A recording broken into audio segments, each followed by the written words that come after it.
Roxy, kumakain ka ba ng baboy? Oo naman, lalo na pag adobo. Bakit?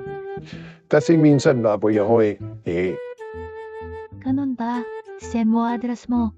Kainin kita mamaya. Hihi. Ano ba? 2 hours later. Anong, But, nandito na ako. Buksan mo na yung bintana mo. yes, nandyan ako. Hello? Pa? Game ka na. Kakainin na kita. Hala, ayoko.